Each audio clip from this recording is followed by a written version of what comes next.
to be 100 questions, okay? It's going to be done with a Scantron type exam, so make sure you bring a number 2 pencil, all right? If you don't have a number 2 pencil or you forget, I do have some up here, but a lot of these don't have erasers, so it's better if you bring your own. Most of the questions, I would say probably 85 of the 100 questions are going to be multiple choice, and there'll be like 5 choices to pick from, okay? The other 15 or so questions will be true-false, okay? So it's either going to be multiple choice or it's going to be true-false. You get 80 minutes to take the exam. There's 100 questions, so make sure you sort of pace yourself.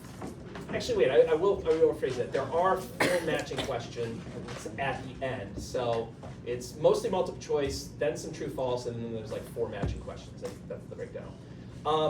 80 minutes to take it. I will let you know when you have like 30 minutes left, and then I'll let you know when you have like 10 minutes left. I'll give you like little reminders. During the exam, it never hurts to come up and ask me a question. If something's unclear, I will tell you any of the abbreviations you want to know. So if you want to come up and there's like an abbreviation, it's like, what does that mean? I will tell you that, okay?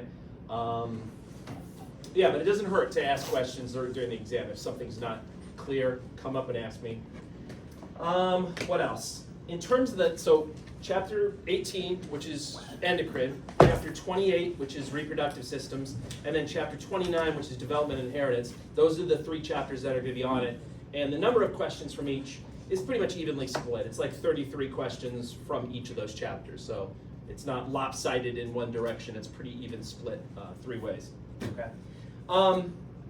Any questions about, make sure you show up on time so you get the full amount of time, all that good stuff. Any questions about like the format or anything? We're pretty good with that. All right. Wait, I just have a question about the time. Yes. Last semester, wasn't it 90 minutes? Is that what it is? Sorry. Sure. It's okay. No, it doesn't hurt to ask. Yes. Is there going to be any, like, to answer questions?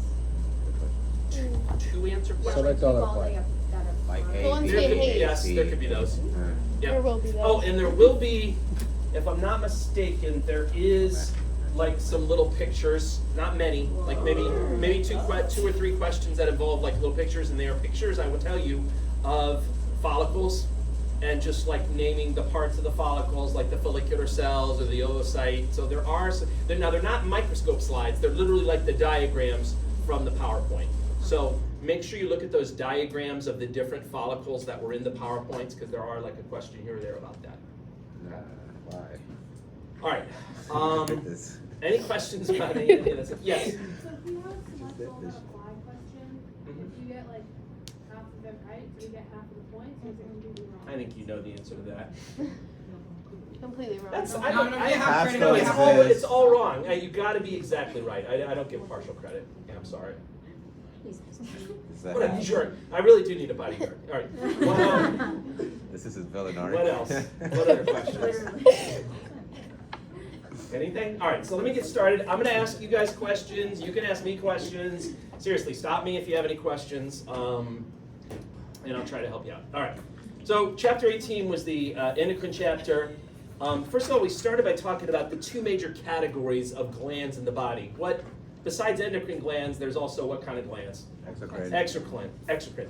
What's the difference? Ducts. One has ducts, one Yeah, does which not. one has ducts? The exocrine has. Exocrine has ducts, endocrine doesn't have ducts. And we're talking about endocrine obviously in this chapter. How do the hormones that are put out by endocrine glands, how do they reach far away places in the body? Through blood. By using blood vessels, right? All right. Hormones control a variety of physiological. Oh, by the way, sorry. The other thing I should just this is again for the people that haven't had me before. Really hit the PowerPoints hard, okay? Put the lab guide away, hit the PowerPoints really hard. Like, pretty much all of the answers will be found someplace in the PowerPoint, so know them really well, all right? This script that I'm going through up here, this is not like some magic script given to me by like the gods of A&P. This is just like literally a condensed version of the information on the PowerPoints, all right? So hit the PowerPoints like really, really hard, okay? All right. Hormones control a variety of physiologic responses. Among them, they balance the composition and volume of body fluids. What's an example of a hormone that balances the composition and volume of body fluids? Yeah, ADH, aldosterone, those are good examples. Atrial natriuretic peptide also does it. Regulate metabolism and energy production. What regulates metabolism? Thyroid. Yeah, thyroid, T3 and T4, right? Direct the rate and timing of growth and development. What hormone controls growth? Yeah, human growth hormone, the name says it, right? Exert emergency control during stress. What should you think of? Cortisol, right? Yeah. Think of cortisol. And then lastly, oversee reproductive mechanisms. What are some hormones that are involved there? Testosterone, estrogen. Testosterone, estrogen, Progesterone. progesterone. Now, all those ones you named were ones that are coming from like the gonads, but obviously there's also ones from the anterior pituitary, such as The gonad FSH, LH, that kind of stuff, right? And if you want to even go up higher, you could say GnRH coming from the hypothalamus, right? All of those guys are involved in kind of controlling reproduction. All right. Now, hormones are basically chemical messengers, and there's lots of different ways to classify them. One way is based on what cells they affect, okay? And there's two categories, right? You could either affect cells that are close by to the cell that's releasing the hormone, or you could affect cells that are far away by putting it in the blood, right? What's it called when you affect nearby cells? Local. Now, there's two subdivisions. When you release a hormone, it actually stimulates the same cell that released it, so that's called a autocrine. And when it affects a nearby cell, that's called paracrine. Good. When you go into the blood, someplace far away, that's called a what hormone? Circulating. Circulating. And most of the ones we talked about were circulating, right? Now, another way to classify it is based on the solubility. And what's the two categories based on solubility? Water and lipid soluble, all right? And we'll get into that in a little bit in a moment. Now, in order to control the impact that a hormone has in the body, you could control how much of that hormone you secrete, right? Secrete more of it, more impact, secrete less, less impact. Another way though, I messed this up, I meant to say this a different way. Another way is by changing the number of receptors. What's it called when you increase the number of receptors? Upregulation. Upregulation, and when you decrease it, it's downregulation, right? All right. In terms of the lipid-soluble hormones, what are some examples of lipid-soluble hormones? Steroid hormones. Steroid hormones. How can you tell a steroid hormone just by looking at its name? Yeah, ONE or OL, good. What are some other lipid-soluble hormones? Thyroid. Thyroid hormone, by that we mean T3 and T4, right? Because there is another one, right? What's the other thyroid hormone that we usually don't mean when we say thyroid hormone? Calcitonin, right? What's some other lipid-soluble hormones? Nitric oxide's a good example, and then one more group. Yeah, the eicosanoids, right, that are based on arachidonic acid, okay? So those are your lipid-soluble hormones. If you're not in one of those categories, then you're a water-soluble hormone. Water-soluble hormones include amine hormones, peptide and protein hormones, basically anything that doesn't fit into those categories. One difference between the two groups has to do with where you find the receptors. Where are the receptors for water-soluble hormones? On the outside. On the outside, right? Because the hormone can't actually get in. Where are the receptors for lipid-soluble? Cytoplasm or nucleus. Yeah, inside the cell, oftentimes even inside the nucleus, even further in, right? All right. 3 ways in which hormone secretion is controlled. What are the 3 ways? Chemical change. Chemical changes in the blood, thank you. What else? Signals from A signal straight from like the nervous system, and then one more that's a pain in the butt. other hormones. By other hormones, right? And that's where you get into all these pathways of who controls who, controls who, controls who, right? So for example, if I want to release T3 and T4, who has to directly tell me to release T3 and T4? Well, directly, T3 and T4 would be TSH, but then who tells TSH to directly? TRH, right? And you get into all these stupid pathways. All right. Okay, the first sort, then we started kind of going through the glands in anatomical order. What's kind of considered the master gland of the body? Hypothalamus, right? Because there you Hey, what's that? Now you can say it. the hypothalamus, that's right. And then it's because it really controls the pituitary. There's 2 parts to the pituitary. What are the 2 parts of the pituitary? Anterior. Anterior and posterior. Which one's bigger? Anterior. Anterior, and posterior is smaller. How is hormone secretion controlled in the anterior pituitary? Like nerve. Yeah, by using this little blood vessel network called the hypophyseal portal system that you put either releasing hormones or inhibiting hormones from the hypothalamus in that then travel to the anterior pituitary and tell it to release or stop releasing its own hormones, right? How do you control hormone secretion in the posterior pituitary? It's a direct nervous system connection, right? You literally have neurons that have their dendrites and cell bodies in the hypothalamus, and then they have axons that then go and down through the infundibulum, and then they end in the posterior pituitary. How many anterior pituitary hormones are there? 7. How many posterior pituitary are there? 2. 2. What are the 2 posterior pituitary hormones? Yeah, ADH and oxytocin. What's the other name for ADH? Yeah, you're right, but yeah, vasopressin was what I was looking for. All right. What does oxytocin do? So it helps squeeze the baby out of the uterus, right? Number 1, by stimulating that. What else does it? Milk ejection, right? By stimulating smooth muscle that's in the breast tissue and squeezing those little milk-producing glands so that the baby can get at the milk. Milk ejection, milk blood. What does antidiuretic hormone do? Conserve fluid. So what body situation would you be in if your body would respond by releasing ADH?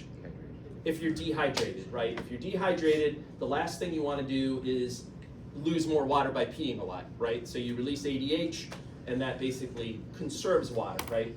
Now, the way I think it's worded on the exam is it says that ADH secretion varies with blood osmotic pressure. Blood osmotic pressure is just a way of measuring how concentrated the blood is, okay? And as blood concentration goes up, that means there's more solute and less fluid in the blood. And that just means a high blood osmotic pressure just means you're dehydrated. And that would then cause you to release ADH, okay?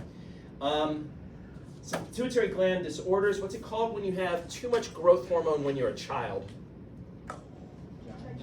Yeah, giantism or gigantism, right? What's it called if you have too much when you're an adult? Yeah, acromegaly, good. What's it called when you can't release ADH? Yeah, diabetes insipidus. Is that the same thing as like the diabetes most people talk about when they say they have diabetes? No, that's diabetes mellitus, which is like a pancreas problem or some other, it's blood sugar problem, right? Here, you're not releasing ADH. So what are these people doing like 24/7? Peeing, right? They can't go out, they can't have fun with you, they gotta pee. It's on their schedule, look at their Google Calendar, they're peeing, okay? All right. All right, where was I? Thyroid gland. Thyroid gland comes next.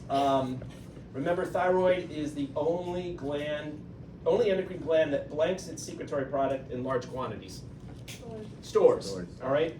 And, you know, you saw, not to bring up bad memories, but you saw an example of the thyroid back there on that microscope slide. All right, I gotta stop talking about that. Somebody's really gonna come after me in the parking lot. All right, thyroid hormones, T3 and T4. When somebody says thyroid hormone, they usually mean T3 and T4. It increases the metabolic rate. Somebody that's hyperthyroid, what does their body shape usually look like? Yeah, they're running on the skinny side, and if you're hypothyroid, you're probably running a little bit overweight, right? Calcitonin is the other hormone that comes from the thyroid. What does calcitonin do? Tones down blood calcium levels. It reduces blood calcium levels. And then what's the antagonistic hormone to calcitonin? Parathyroid hormone, which increases blood calcium levels.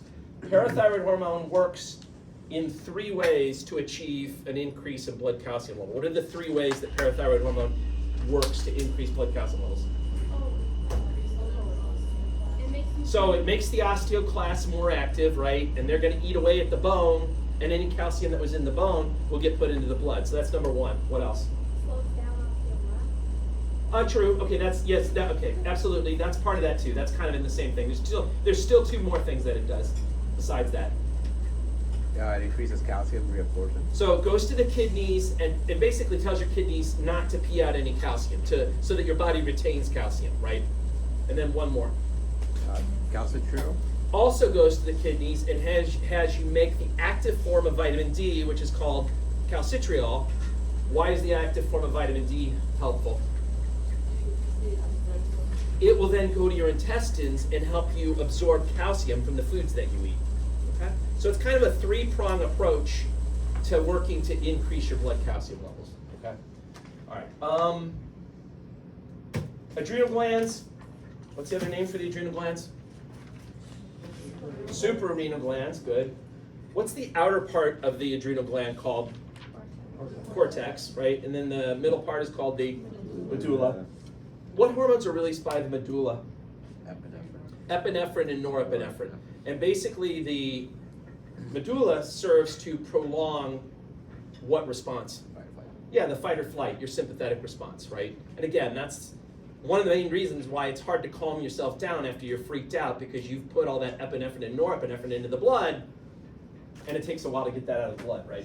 And then in the adrenal cortex, you've got different areas, right?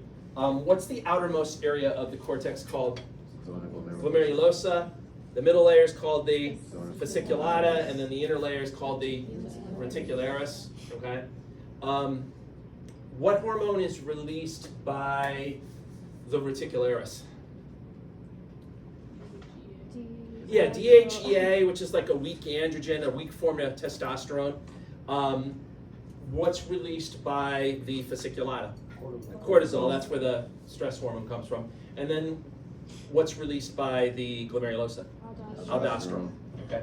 Speaking of cortisol, cortisol is classified as a glucocorticoid because the corticoid part means it's coming from the adrenal cortex. The gluco part means that it makes lots of glucose available to your body, which you want to do when you're stressed out, when you're fighting off some serious problem.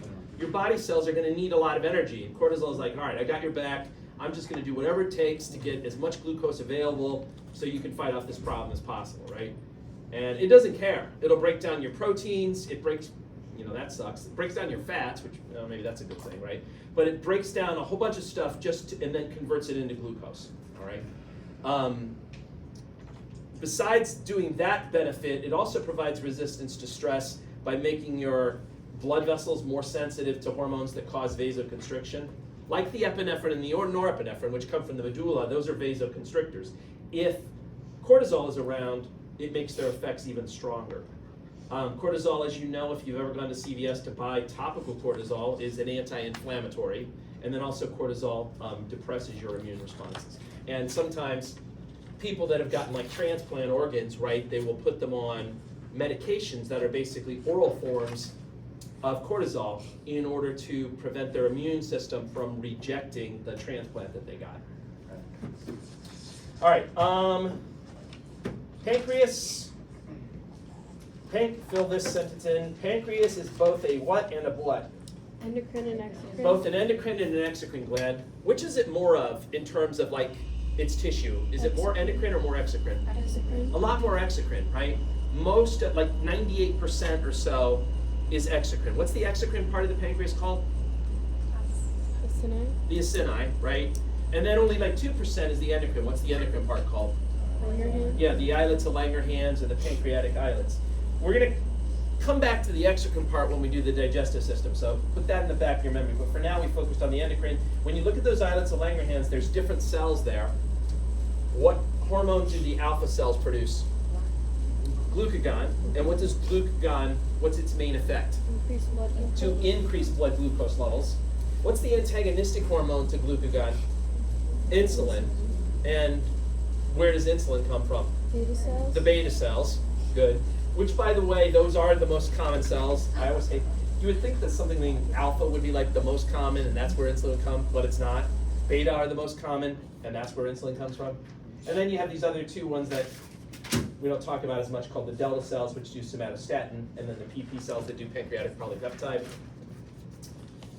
Ovarian hormones. What are some hormones that come from the ovaries? Estrogen, progesterone, relaxin, and inhibin. Now, are those ovarian hormones, are they actually coming from the egg itself? No, they're coming from the follicular cells, or the granulosa cells, if you want to call them that, okay? Did you ever figure it out? Yes. Did you go with one of those? Yes. Okay, I did. good. All right. Testicular hormones, what hormones come from the testes? Testosterone and inhibin. Anyone remember what cells the testosterone comes from? Well, they don't, obviously the testosterone doesn't come from the sperm itself, right? comes from the Leydig cells, right, which are also called interstitial cells. How do you spell that? L, how did you, go ahead. L-E-Y-D-I-G. Yeah, Leydig. Do they make testosterone? Right. Yep. It does come up in the next chapter. I was just mentioning it here too. Pineal gland. What hormone comes from the pineal gland? Melatonin. When in a 24-hour period are melatonin levels the highest? At night. At nighttime, when it's dark. I think they peak at something like 2:33 a.m. or something. I don't know exactly, but at some point. And what are they supposed to do? Make you sleepy, right? Or you can buy it from CVS, right? Take them. That stuff doesn't work though. Just go with the benzodiazepines, Ativan, Xanax, just like straight to the. Don't screw around. Come on. Do you want to sleep or not? All right, go straight to those benzodiazepines. All right. Thymus. Thymus makes something called thymosin. Thymus, just put that in the back of your mind. Thymus, we're going to talk about a hell of a lot more when we talk about what organ system? Not the heart. Lymphatic system. All right, it's a place where certain white blood cells go to learn how to fight. We'll talk about it later. Yep. I never answered do you need to know questions. I just, Okay. I answer them, but I get Yes. snarky. Here's the deal. I don't answer those questions, but put it this way. If you focus on what I'm actually going over during this review, you should do very well on the lecture exam. Let me just put it that way. All right. Let's see, your stress response. Let me go on to the stress response. So the stress response is your body's response to severe problems. It's a non-specific response to a variety of severe problems. Like you could have an overwhelming infection and you'd get the stress response. You could have severe blood loss and you'd get that same stress response, okay? So it's a non-specific response and it's divided into 3 stages. What's the first stage? Fight or flight, right? And that's basically your sympathetic division turning on. And what are some body changes you see with sympathetic? What happens to your pupils with a sympathetic response? They dilate. What happens to your heart rate and your breathing rate? Accelerate. Yeah, they increase, right? What happens to like salivation and like movement of your intestines and stomach? That decreases, right? You turn down the digestive activities. What's the next stage after the fight or flight? That's when you get into what's called the resistance reaction, and that's really when the hormones start kicking in, like the cortisol, obviously, but then also thyroid hormone can be involved and some other ones as well. And most of the time, that's where we stop, right? Most of us successfully beat whatever the problem is, and we stop at that resistance reaction, and we survive, and we're happy, and all's well in the world, right? But every now and then, people die. I hope I'm not rocking the world by saying that. And when they die, they go on, or just before they die, they go on to what's the last stage? Exhaustion. That's when their body's just tired out. The body's been fighting a good fight, and it just gets tired. You know, that cortisol has been coming like crazy. It's eating away at your muscle mass just to make glucose available. Your body's tired out, and you basically just shut down. Okay. Last part of this was development of the endocrine system. Going into chapter 29, what are the 3 primary germ layers you learned about in chapter 29? Mesoderm, ectoderm, and endoderm. Which of those 3 does the endocrine system come from? All 3, actually. Okay, all 3. And that's just because the endocrine system is so spread throughout your body in different areas that actually all 3 of those layers contribute to the endocrine system. Okay. All right. Any questions about chapter 18, the endocrine chapter? All right. Chapter 28 then was the reproductive systems, and we covered the male system first. Why did we do the male system first? It's easier, right? But when we covered both systems, we kind of went in the same format. We started by talking about the gonads first, then the ducts of the reproductive system, then the accessory sex glands, and then anything that didn't fit into those 3 categories we called supporting structures, right? So in the case of men, what are the gonads? Testes. what are the, well, you know what, I'll ask you about the ducts in a little bit. There's a lot of ducts, right, in the men that you're gonna need to know. What are the accessory sex glands in men? Seminal vesicles, prostate, and bulbourethral glands, also known as Cowper's glands, right? And then lastly, supporting structures. What are classified as supporting structures? Penis, scrotum, the spermatic cord, anything that you can't really put in those other three categories. So let's talk about the gonads first, the testes, right? The testes, what happens at the testes? That's where you make sperm, right? Specifically, what's the name of the part of the testes where the sperm are made? The seminiferous. Seminiferous tubules are where the testes, or where the sperm are made. The seminiferous tubules are located in little subdivisions of the testes called lobules. Each lobule has like 1 to 3 of these seminiferous tubules, and that's where the sperm are made. Yeah, Dan. I have a question. Yes, sir. If you like phrase in the exam, where's sperm produced, and then as the answer you have testes and seminiferous tubules, what would be the right answer? Well, I wouldn't do that because they're both correct. So I wouldn't do that. Yeah. A and C. Yeah, I mean, it could be right. It could be something like that. I could, right. It would have to be something where you could choose both. Yeah. Yep. All right. So, where was I going? What's the fancy name for making sperm? Spermatogenesis. When does spermatogenesis start in men? Puberty. Starts at puberty. Just to contrast that, when does oogenesis begin in women? Before they're even born, right? Okay. And remember, during spermatogenesis, what kind of cell division are you going to have to do? Meiosis, right? Because you got to reduce the chromosome number. It all begins with kind of what I call these great-great-grandfather sperm that are called spermatogonia, right? And how many chromosomes does a spermatogonia have? 46. Just like a regular body cell, it has 46 chromosomes. Or you could say, what's the fancy name that means 46? Diploid, or you could say 2N, right? Spermatogonia, they do some internal changes. They don't divide yet, but they just do some internal changes, and they become primary spermatocytes. Okay, still have 46 chromosomes. Primary spermatocytes undergo meiosis 1, and then there's going to be 2 what are called secondary spermatocytes.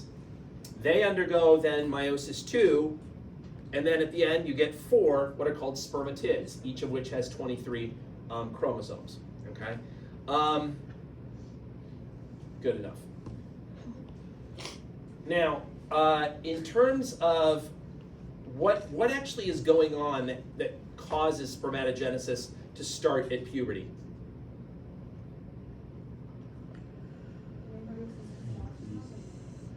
Yes, but you're going to have to go back on the step ladder of who leads to who leads to who. So, how do you get that being increased? It's LH. Further back. Is that from the hypothalamus? There you go. So, Kind of trap. at something happened. They honestly don't.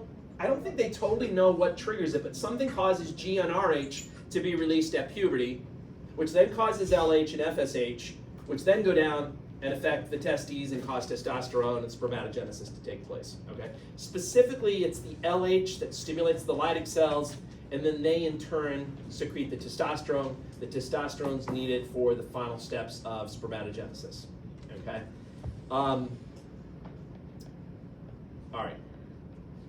Other effects, so testosterone, absolutely important for spermatogenesis to take place. Remember, testosterone levels have to build up inside of the tubules. What was the name of the protein that locks the testosterone in so that you get high levels of testosterone in the tubules?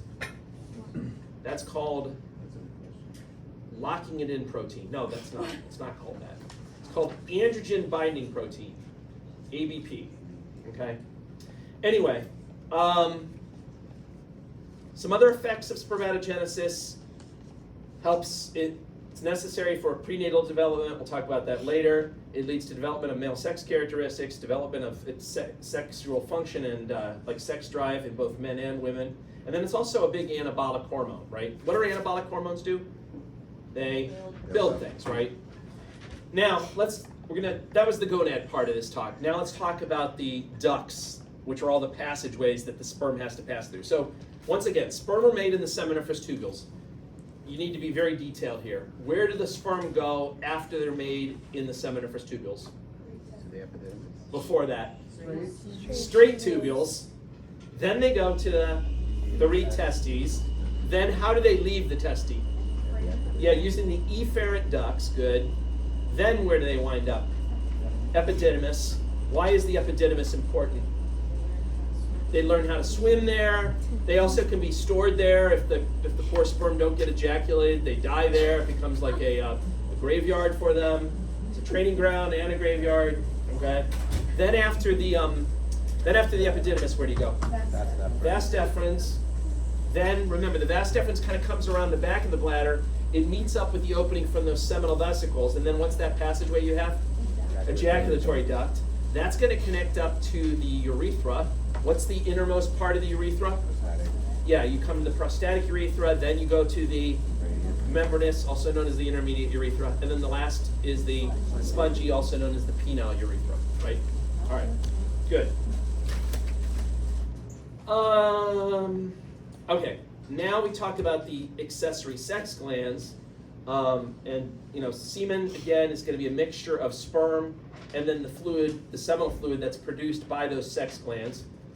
What's the minimum number of sperm you should have in order to be fertile? 20 million per what? Per gallon or Milliliter. per milliliter? Yeah, 20 million per milliliter. That's not really a lot when you think about it. You put 20 million in a gallon, they're all spread out. You'd definitely be sterile if that were the same. But 20 million per, that's a lot of room to swim. I'd like that if I was a sperm, having that much room. No, 20 million per milliliter. Can you just imagine how cramped they are in there? Just like barely can move around, they're bumping into each other. All right, anyway. That's right. All right, where was I here? So, the sex glands produce different fluid. Which sex gland makes most of the fluid? Seminal vesicles. Okay, they make like 60% of the total volume. What's the energy source that's produced by the seminal vesicles? Fructose. Fructose, which is basically an isomer of glucose, so they can use it for energy. The pH is slightly alkaline. It's viscous. The contents are viscous. The prostatic secretion is about 25%. It's slightly acidic. Why? Because what's in there? Citric acid. Okay. Citric acid, if you remember from a general bio class, we'll talk about it later, like probably in May. It's part of this thing called the Krebs cycle. It's also called the citric acid cycle. It can also be used as an energy source by the sperm. But because it's an acid, it actually makes the secretion of the prostate slightly acidic. Okay? And then finally, the bulbourethral glands, they make a fluid that's basically like a mucus, which acts almost like airbags for the sperm when they're coming out. It acts like a cushion for when the sperm are being ejaculated. How many miles per hour did the sperm come out at when they're being ejaculated? 20. I don't know. No, it's got to be faster than 20. I googled it. I can around that. It was I like can 20 or run 25 20. miles an hour. Really? Did you look it up? Yeah. Is that all it is? I googled it. Oh, okay. That was when my algorithm was all destroyed. I thought it was going to be a lot faster than that. Well, I guess that's still fast for sperm. I don't know. Because they are going a short distance, so a mile to a sperm is a hell of a lot farther than this, like you and me. All right. Anyway, where was I here? I digressed. Okay, fine. Scrotum and spermatic cord, those are supporting structures. Why are the testes inside the scrotum? I feel like I'm telling a joke. What's that? Temperature. Exactly what do you mean by that? They have to be lower than Yeah, they have to be cooler. How much cooler do they have to be? Yeah, 2 to 3 degrees centigrade cooler. So if your core body temperature is like 37 degrees centigrade, they have to be like 34 or 35 degrees centigrade. Okay. What are the names of the two muscles that control like the height and therefore the temperature? The Dartos and the cremaster muscle. Okay. The penis is also considered a supporting structure. The penis is suspended from the linea alba by the fundiform ligament, and it's suspended from the pubic symphysis by the suspensory ligament. If you look inside the penis, if you do like a cross section of the penis, most of the tissue is what kind of tissue? Well, not the specific name, it's just like what kind of tissue is that? erectile tissue, all right? Which is basically like these cavities that can fill up with what? Blood, right? That's what happens during an erection. Now, in terms of the specific names of the erectile tissue, you have two what? Corpora cavernosa, two corpora cavernosa, and one corpus spongiosum. And the urethra, right, of course, is inside the corpus spongiosum. Male sexual response, it's all autonomic nervous system, right? What's the erection phase? What branch is involved in the erection? Parasympathetic. And what's involved in the ejaculation? Sympathetic. All right. Are you thinking of the acronym, like the memory trick? I am, yeah. I didn't have to repeat it because I know I told you guys, but I told the class this morning and it was like crickets after I said that. What was I it? think somebody actually was on their way down to HR, so I really stopped and really went down. All right. We then went on and talked about the female reproductive system, which I say we talked about, but I actually didn't talk about in class. But hopefully you watched the video that covered the female reproductive system. So let's go through this. What's the name of the female gonads? The ovaries. The ducts are a hell of a lot easier, I think, to learn than the male. What's basically the only duct you have in the female? The fallopian tubes. Now they do go by different names. You could call them the fallopian tubes, or the oviducts, or the uterine tubes, but they're pretty simple. Then you got the female accessory sex glands, which include the paraurethral glands, also known as Skene's glands, the greater vestibular, which are known as Bartholin's glands, and then the lesser vestibular. And then female supporting structures would be anything that doesn't fit into those other three categories. So the uterus, the vagina, the vulva, all of those would classify as supporting structures.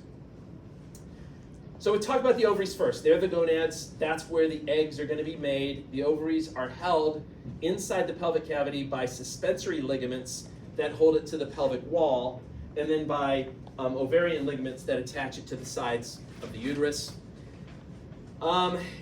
If you look inside the ovaries, you're going to find lots and lots of follicles. And inside the follicles are going to be the oocytes. Okay? The primary role of the ovaries is to basically produce an egg each month and then ovulate that egg. What stage is the egg at when it gets ovulated? It's a secondary oocyte when it's getting ovulated. Okay? Another important function, obviously, of the ovaries, which you learned about in chapter 18, is to produce hormones. Again, I mentioned them before, but say them again. Estrogen, progesterone, inhibin, relaxin, they all come from the ovaries. And again, they're not coming from the egg. They're actually coming from like the follicular cells. Okay. Yes, sir. I'm sorry, with a question. Yep. The via majora, that's part of the vulva, right? Yes, it is. Was this a question thinking back to the practical? That was definitely Okay. in the practical. Just move beyond it, Xavier. You gotta move beyond. No, you're not gonna know if you were talking about the female reproductive system. Yeah, you could have listed any. Yeah, that was an okay answer for it. Yep. Okay, so uterine tubes. What important thing happens in the uterine tubes? Fertilization. Okay. Is that where implantation occurs? No. Implantation. Well, it could. What's that problem called if it implants? Yeah, that's an ectopic pregnancy, or in this case, it would be specifically called a tubal pregnancy. Okay, and that's not a good thing, right? You don't want that to happen. Uterus is where implantation should occur. What can I say about the uterus? Uterus has three kind of parts to it from the outside. So what's the narrow part that kind of pushes down into the vagina? That's the cervix. Then you got the body, and then you got the most superior part that's kind of rounded called the fundus. Okay? Going back to the cervix for a second, there's a little passageway through the cervix called the what? I-95. No, it's not called. It's called the cervical canal. All right, the cervical canal, and one end of the cervical canal that opens into the vagina, that's called the external os, and then the part that opens up into the inside of the uterus is called the internal os. Okay, that's so the whole thing's called the cervical canal. The end that opens up into the vagina is the external os. OS, and then the end that opens up into the inside of the uterus is the internal os. Okay, and this passageway, this cervical canal, is super small when a woman's not pregnant. but obviously at the time of delivery, this is the thing that has to dilate to get to like 10 centimeters for the baby to be able to come out, right? All right, in terms of the wall of the uterus, there's 3 layers to the wall. Going from outside to in, what's the outermost layer of the wall? Perimetrium. The middle layer is the myometrium, and the innermost layer is the endometrium. Which of those layers contains muscle? Myometrium. Which is the layer that gets shed during each menstrual cycle? Endometrium. Does the entire endometrium get shed? No. No. What's the part that gets shed called? Stratum functionalis. And then what's the part that stays behind to regrow? The stratum basalis, right? All right. Vagina comes next. 3 basic functions of the vagina, and this cracks me up how this is written. Serves as a passageway for menstrual flow. Fine. This is the one that cracks me up. Receptacle for the penis during sexual intercourse. Sounds like a sheath for a sword or something. A receptacle. Put that in the receptacle, please. Or it's like the bank teller thing when you slide the thing forward, you put your money in when you go to the drive-up bank. That's the receptacle. The tube, yeah, the receptacle that they pull your cash away with. See, I don't write all these PowerPoint slides. I just go back. I usually edit them, but that cracked me up, so I was like, all right, I'm gonna leave this. And then forms the lower birth canal, right? Obviously, you could deliver via C-section, and then you're not using that passageway, but normal vaginal birth is coming out through the vagina. The vulva is just the fancy name for the external genitals. It includes the labia majora, labia minora, bless you, the clitoris, all that other stuff.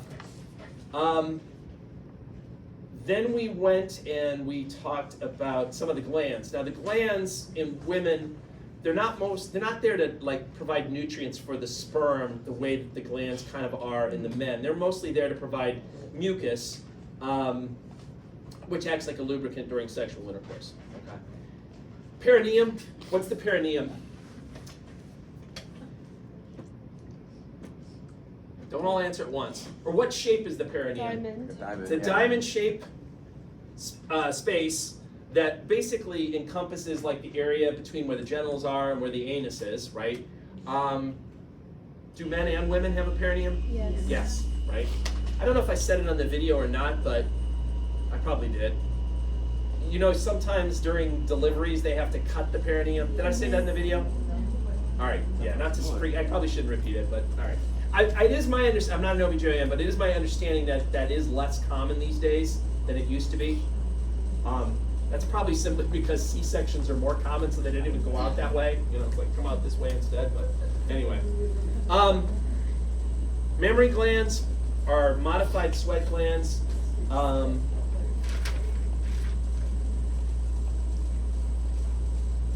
think that comes up later. All right. Female sexual response, it's basically the same pattern as in men. The excitation phase is which division of the autonomic nervous system? Parasympathetic, and then the orgasm phase is sympathetic. All right, then we talked about what I think maybe is one of the tougher parts of this whole chapter, and that's oogenesis and follicular development, right? In a man, it's fairly easy because you can just look at spermatogenesis, but in a woman, you got to look at how the egg develops, but then you also got to look at how the follicle surrounding the egg develops, and that can make it tricky, especially when they're using the same words for each, like primary and secondary oocyte versus a primary and secondary follicle, and it can get very kind of confusing, right? Anyway, again, just as a reminder, when does oogenesis begin in women? Before they're even born, all right? All of the eggs that the maximum eggs that a woman's ever going to have, she's made in utero. She's made while she's still, inside the uterus. At the point that the baby girl is born, whatever number she has of eggs, that's only going to go down from there, right? A lot of eggs die off during childhood, right? So by the time a girl reaches puberty, she may have like 40,000 primary oocytes that are still alive, right? And those primary oocytes are going to be inside of these little tiny follicles called primordial follicles. And with each menstrual cycle, some of the primordial follicles will develop into primary follicles, which are just like a little bit bigger, okay? Eventually, some of those primary follicles will develop into secondary follicles, which, how can you tell a secondary follicle from a primary follicle? Antrum. Look for the antrum, okay? Eventually, from the secondary follicles, one of them is going to outgrow the others and become a dominant follicle. And then finally, that dominant follicle will turn into a mature follicle, also known as a Graafian follicle. And that's going to be the guy that ruptures and ovulates, right? Again, make sure you look at those little diagrams that are in the PowerPoints of the different types of follicles. There will be like a little picture or something where you'll have to like know the parts, okay? All right. Now, when you do meiosis with sperm, you end up with 4 sperm at the very end that are the same size. Is that also what happens with oogenesis? No. No, because with meiosis, it's an uneven division of cytoplasm with egg development. So at every step of meiosis, one cell is getting all the cytoplasm and the organelles and all the good stuff, and the other guys are getting screwed over, right? What's the name for the guys that get screwed over? Polar bodies. Polar bodies. And then the one that gets it all is going to have different names, right? It could be a secondary oocyte or whatever. Now, remember, when a woman ovulates, she's ovulating a secondary oocyte that is stuck in what phase of meiosis? Metaphase 2, all right? So when a woman ovulates, she's ovulating a secondary oocyte that is stuck in metaphase 2. What happens to that secondary oocyte, assuming that no sperm are around? Ovulation. It doesn't go any further. It never completes meiosis 2, and it basically just dies off as a secondary oocyte. It had so much potential, but it just squandered it, okay? If the sperm are there, though, and if a sperm fertilizes the egg, that will trigger it to resume meiosis and finish meiosis 2. And then, of course, they have to change the name. What's it called after it finishes meiosis 2? It's now called a ovum, okay? It's now called an ovum. Now, technically speaking, remember, when the sperm breaks through the cell membrane of the egg, that will cause it to finish meiosis 2, and it's called an ovum. But it's not until the nuclei of the sperm and the egg actually fuse together that you can point to that and call that a what? Zygote. Okay? Female reproductive cycle. So, again, it begins around puberty. What's the fancy name for when menstrual cycles begin? Yeah, menarche or menarche. It sort of rhymes with anarchy, right? And then, what's the name for when they stop? Menopause. Why? You just like shot at that answer. You like you were waiting. That was like your one thing to get I'll be honest.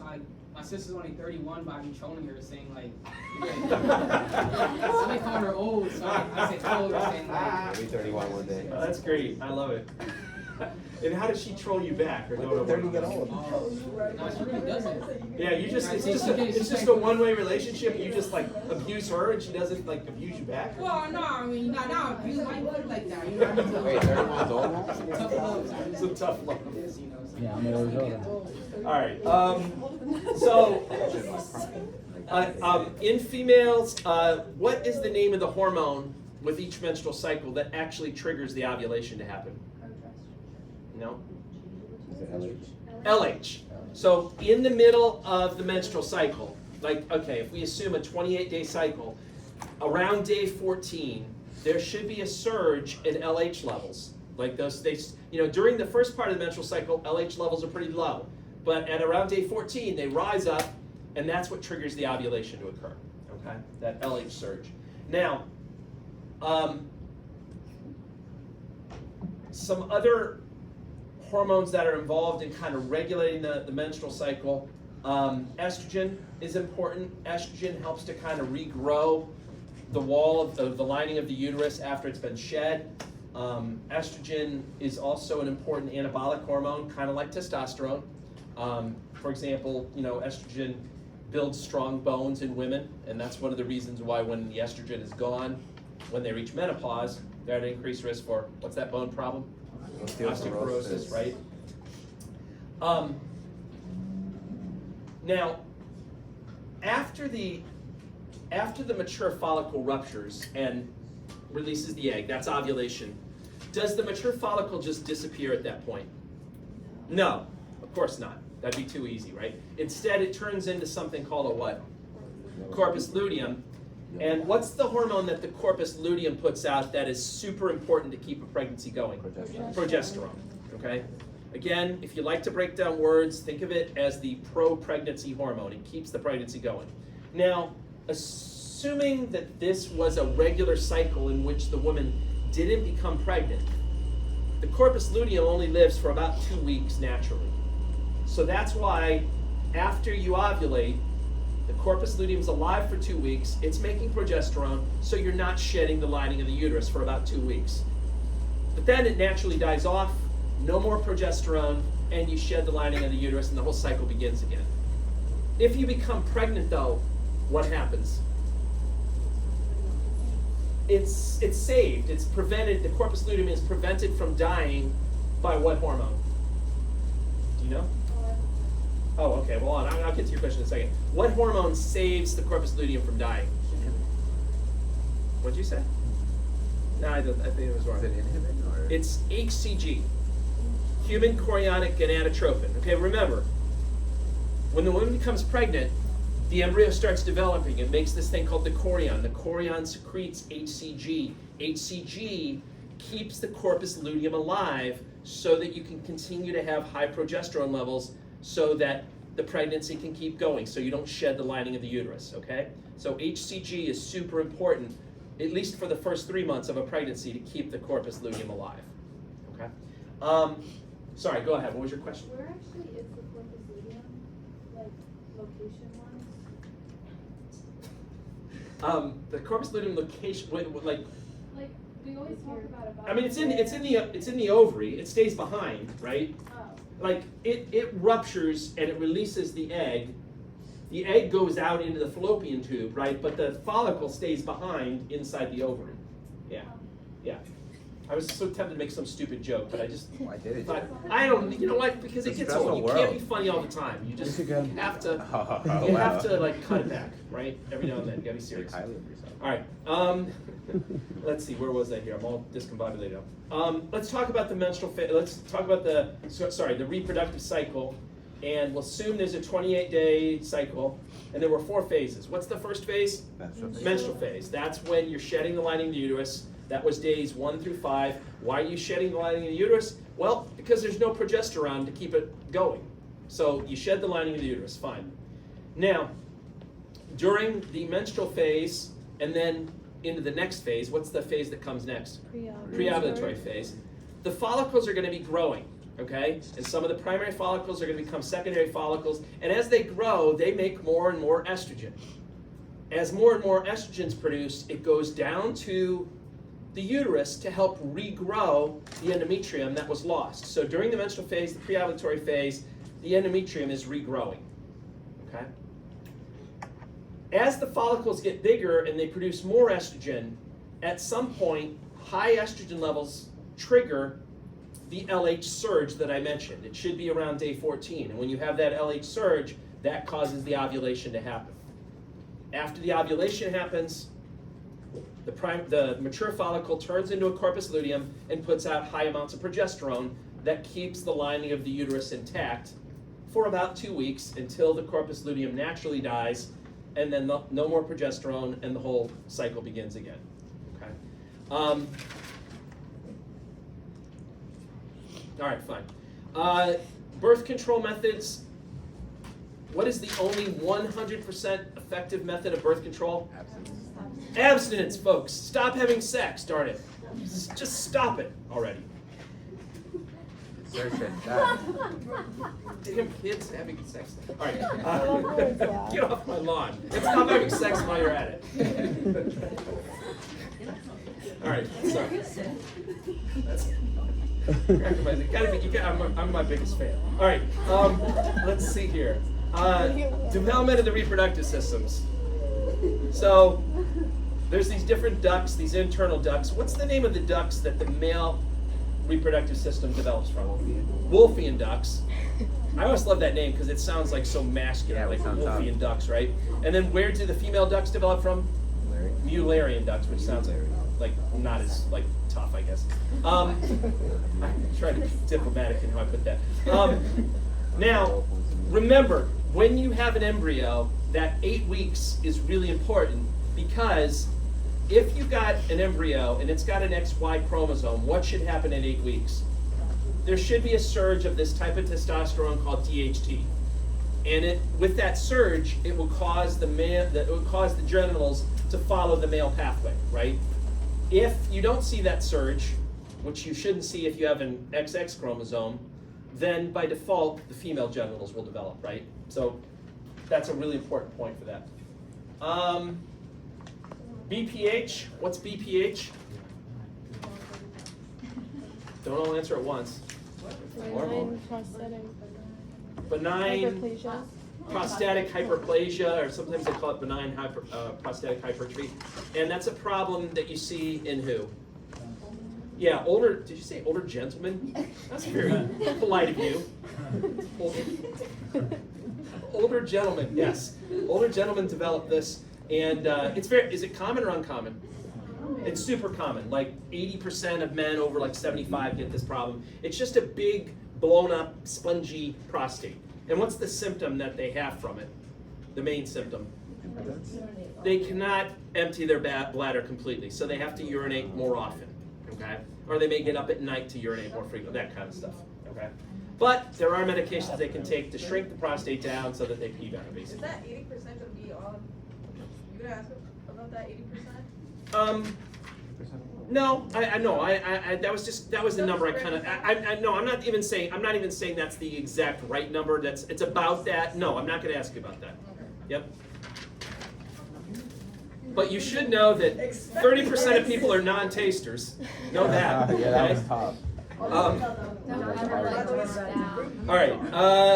Where am I going here with this? Okay. Development of the reproductive system. I did that. Aging. I think I'm pretty good there. I mentioned BPH. Fine. Oh, STDs. I did STDs on the video, right? I probably didn't show you my funny pictures. I don't think so. Probably we shouldn't be on the test. No, they're not Whoa. funny. They're not the actual Whoa. pictures of the genitals. They're just. Anyway, never mind. All right. Chapter 29, the development and inheritance. Any questions about 28? No, there could be questions about it. I'm zipping ahead though to other stuff because I don't want to run out of time. All right, fine. You want an STD question? Fine. What causes syphilis? Bacteria or virus? Bacteria. Good. What causes herpes? Virus. Virus, right? I can't remember. In the video, did I give you the stupid joke? The 40. This is a super old joke. Ooh. It's perfect with Valentine's Day. What's the difference between herpes and true love? Herpes lasts forever. Right, there we go. That's an ancient joke. Sorry. Yeah. All right, chapter 29, development and inheritance. So we started at the very beginning with the embryonic period. By definition, when's the embryonic period? Up until 8 weeks, right?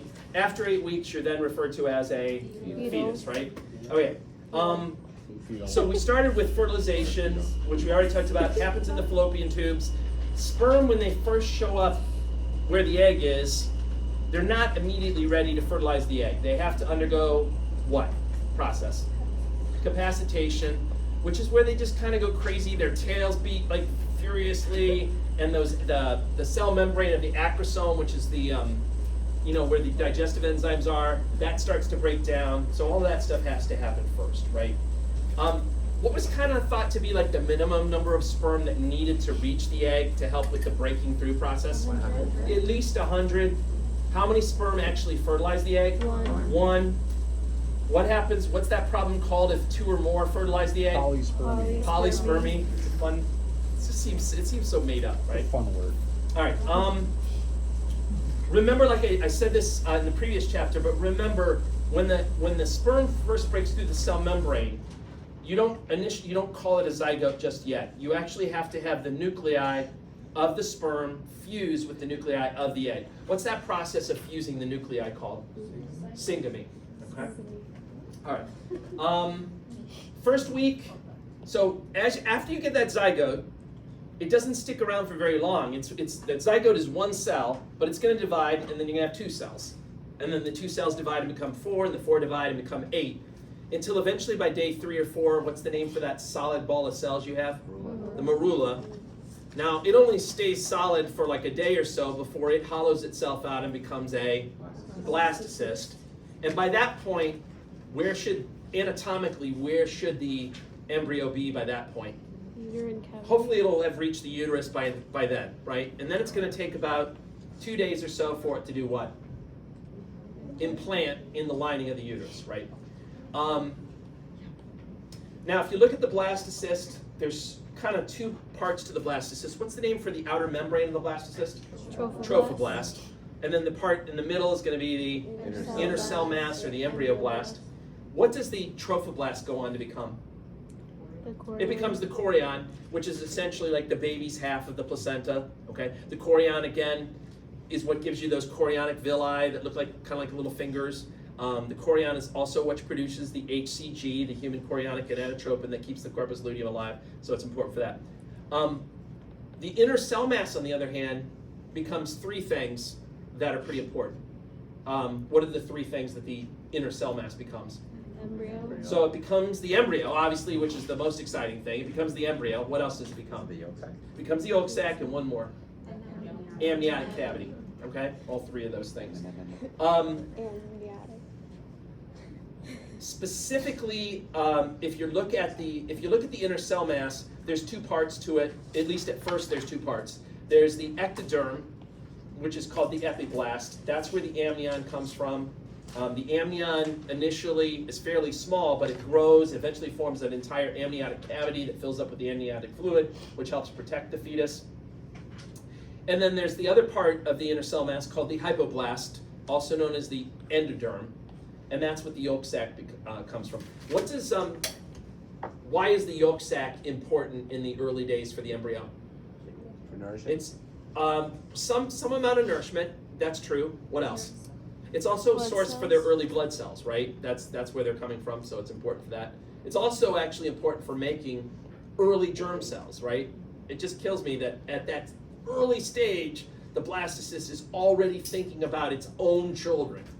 So stupid. It's such a dumb priority, right? Sure. All right. So many other things it could be thinking about. All right. Where did I go here? Okay. At the 3rd week, a lot of important stuff is happening in the 3rd week. At the 3rd week, you get a 3rd layer that inserts itself in between the ectoderm and the endoderm. What's that 3rd layer you get? The mesoderm.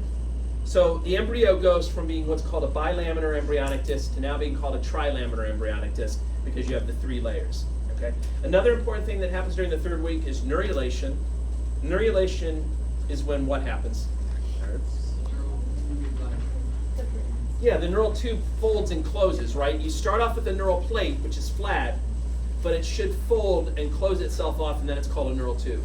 What's those categories of problems called when it doesn't close completely?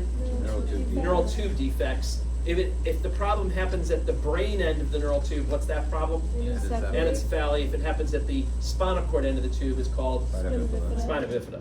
All right, good. Take your folate. That's right. The folate helps to prevent against that.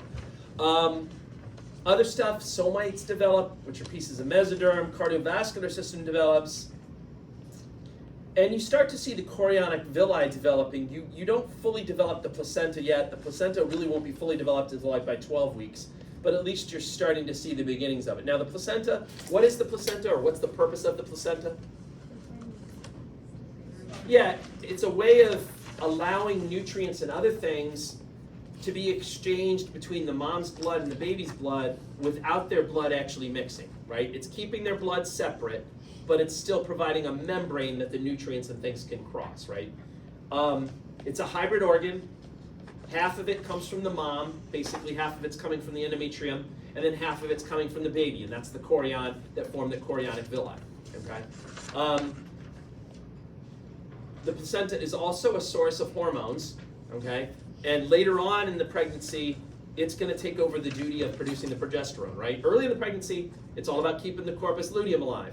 But by about 3 months, the placenta takes over and it makes the progesterone. Okay.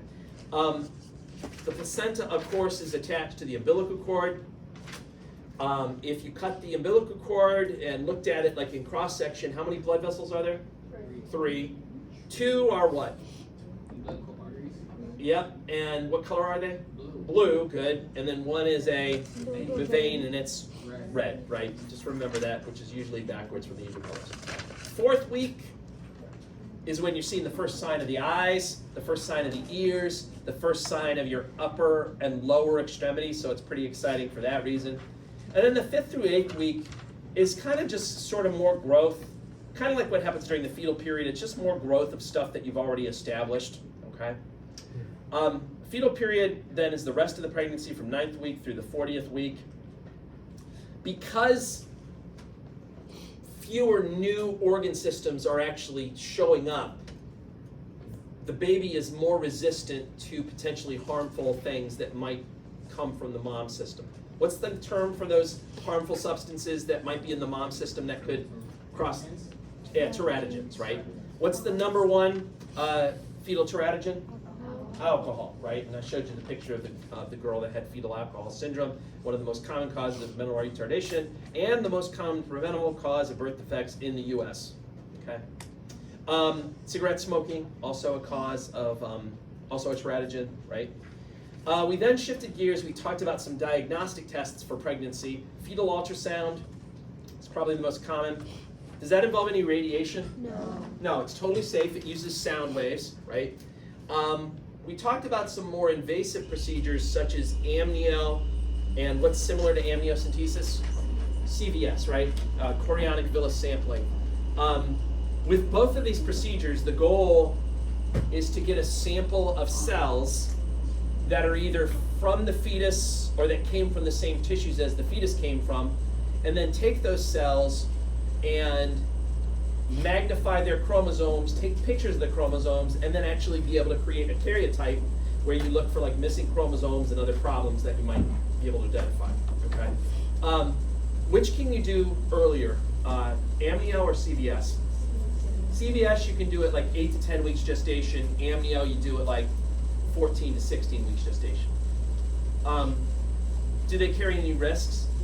Yeah, they both carry risks of miscarriage. And I'm not. Don't worry. You don't need to know the exact rates. I mean, I would know that CVS is more risky than amnio, but I'm not going to ask you specific rates because honestly, the rates vary from one center to the other. You know, you might want to ask that. By the way, if you ever have to get one done, ask the person who's doing it. Hey, what's your rate of? And maybe they'll tell you. You know, if they say, oh, my rate's low. It's like only 5%. 5% is really high. Don't go to that guy. All right. All right, chorionic villus sampling, fine. Maternal and fetal alpha protein, that's a blood test that tests for a protein that will be in the mom's blood normally early on in the pregnancy before the neural plate has folded. So prior to 16 weeks, it's normal to have AFP in the mom's blood. But after 16 weeks and after that neural plate is folded, you should not see any AFP in the mom's blood anymore. And if you do, then that's a problem. All right, that means that the person might have the baby might have a neural tube defect. Okay. Some hormones of pregnancy. Again, the number one hormone that should come to mind when you hear pregnancy is think progesterone because it keeps the pregnancy going. It prevents the mom's body from shedding the lining of the uterus so that the pregnancy can keep going. So think of that first. But then there are other ones that are important. Human chorionic somatomammatropin, kind of a big word. That's going to help prepare the mammary glands for lactation.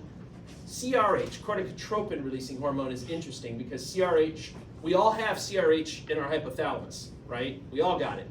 However, in a pregnant woman, they also have it coming from the placenta.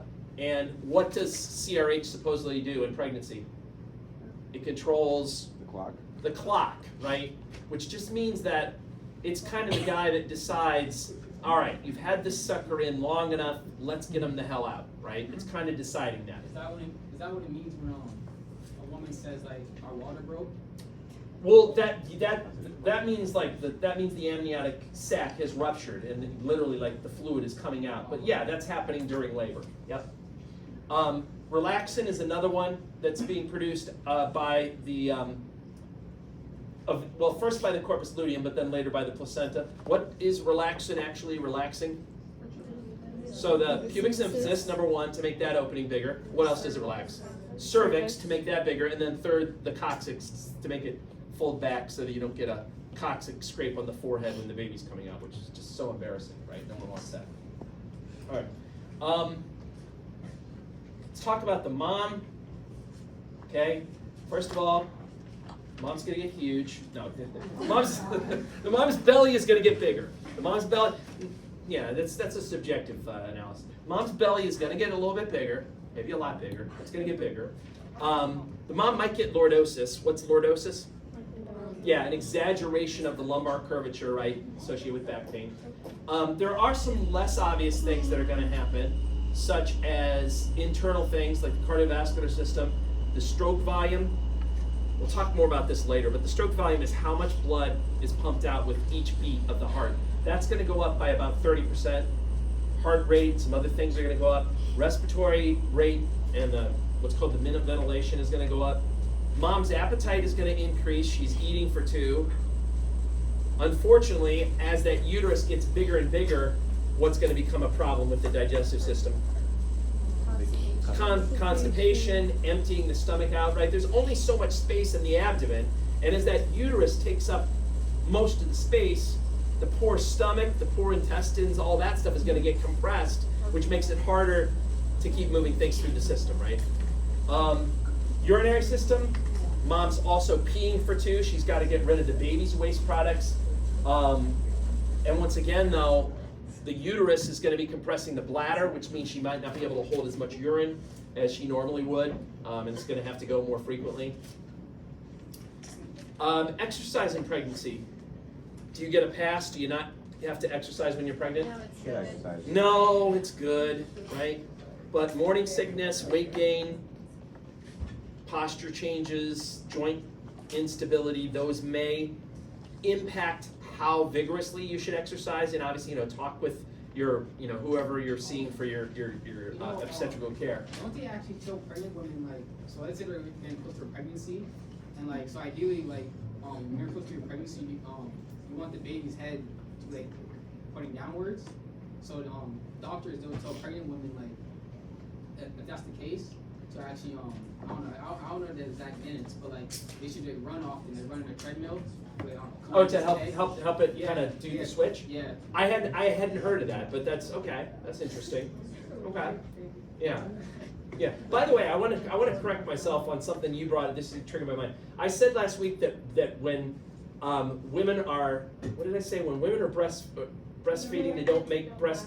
They do, right? We were looking this up. Yeah. Yeah. No, so the breast milk can go down significantly, Yeah. and it can taste nasty, but it doesn't stop completely. How do Yeah. you know? So How do you my know? bad. I looked it up too. So I'm sorry. That was only the second time in my life when I was wrong. All right. Huh? Well, subjective. I was just like. Wait, okay. No, it said, it didn't use the word nasty. It said that it tastes bitter. That's what it said. I don't know. I mean, I like an IPA, so I like things that are bitter. Like, so maybe I would. I don't know. I like coffee black, so maybe that would be a bitter. Yeah, I love black coffee. All right, sorry, I'm going to tangent. I gotta finish this up. All right, I got important things to say. Stop interrupting myself. All right. Yep, all that stuff's true. Now, when you go into labor, what's the hormone that you no longer want working when you want to shift into labor? Progesterone. Okay, that's the pro-pregnancy hormone. You've got to stop the effects of progesterone when you want to deliver. And what does that are high levels of estrogens. As the pregnancy progresses, the placenta produces more estrogen, and that will overcome the effects of the progesterone so that labor can take place. Okay. Now, labor comes in 3 stages. What's the first stage? Dilation. Yeah, that's the stage of dilation, and so from when contractions begin until you're fully dilated. What's the value for full dilation? 10 centimeters. That's the stage of dilation. What's stage 2? Expulsion. Stage of expulsion, right? That's the exciting stage. That's when the baby's actually coming out. It's a positive feedback cycle. We all know that. And then stage 3, what's that stage? Placental stage. That's when the placenta or the afterbirth is being delivered. Now, as soon as the baby comes out, does the mom's body immediately go back to its state before she was pregnant? No. No. It can take a while, right? And specifically during that first 6 weeks, her body's really kind of undergoing a lot of changes to try to get her back to where she was before. And what's that period called immediately? The puerperium. And specifically the uterus has to shrink down. And what's that called when the uterus shrinks down? Involution. Say you want an involution. All right.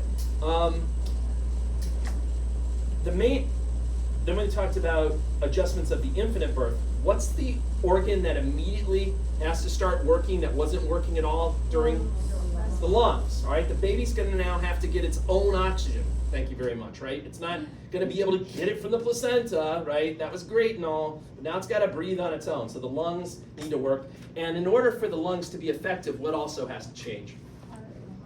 The heart. You have to change the blood flow through the heart so that you're not bypassing the lungs. You now want to send blood up to the lungs so the blood can pick up oxygen. And so we'll get more into the details of that in chapter 21 when we talk about blood vessels, but you have to change it a little bit so that it doesn't bypass the lungs. Okay. Physiology of lactation. Again, what's the main hormone that causes milk production? Prolactin. And what causes milk ejection? Oxytocin. Okay.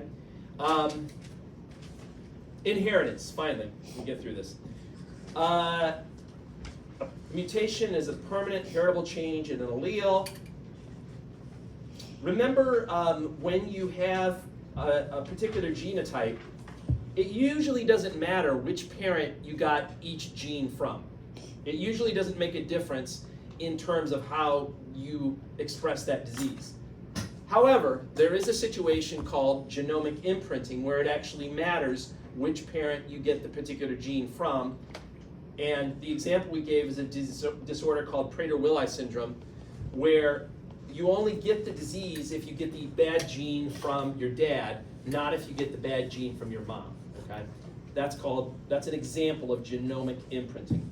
Aneuploidy, what's aneuploidy? It's having a abnormal number of chromosomes, right? Either too many or too few. What causes aneuploidy?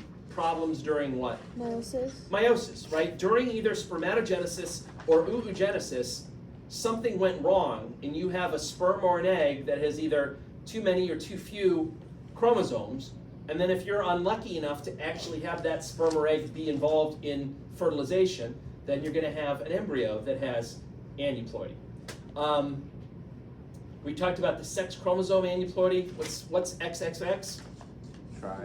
Metafemale. That's metafemale. What's XXY? Klinefelter. And what's XO? Turner syndrome. Wait, why'd you look at me? I didn't look at you. I did not look at He's projecting. No. That's crazy. Wait, when I said Turner syndrome, I was thinking. That's crazy. Listen, just because you're paranoid doesn't mean someone is out to get you, right? All right. Sorry about that. That was unintentional. No, I'm messing with you. All right. Where was I here? Remember, normal traits are not always dominant. Some are, but some aren't. So let me just go through a few of these. Skin pigment. Is normal skin pigment dominant or recessive? Dominant. So that kind of follows like you'd expect.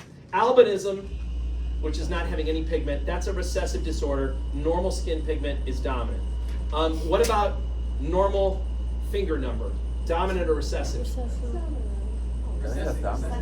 Normal finger normal finger number is recessive. All right. Dominant is polydactyly, which is having like extra fingers, right? And then what about a vision? Is normal vision dominant? No, it's recessive. Having either nearsightedness or farsightedness is dominant, right? All right. Variations on dominant recessive inheritance.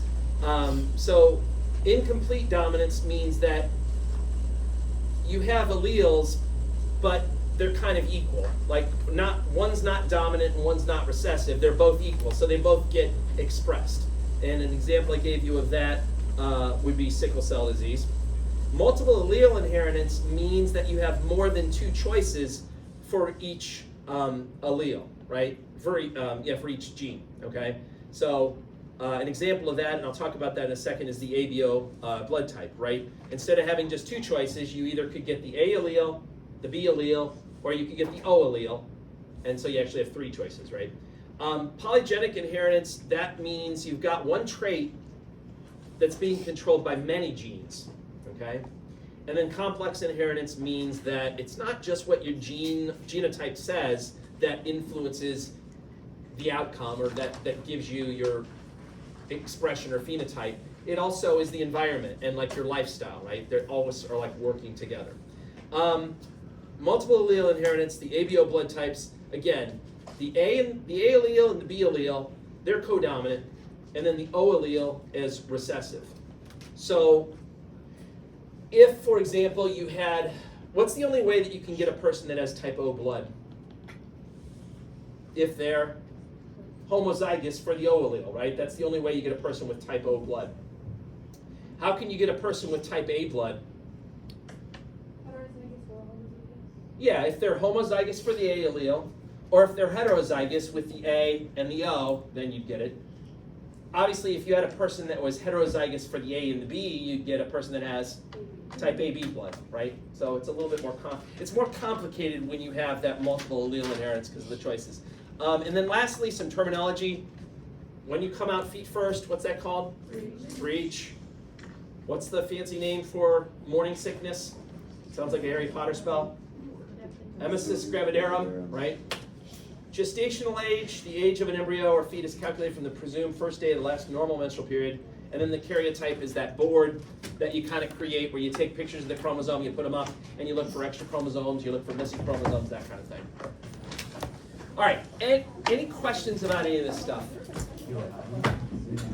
If you do have any questions, shoot me an email and I'll try to respond that way, or you're also welcome to swing by my office hours. Good luck.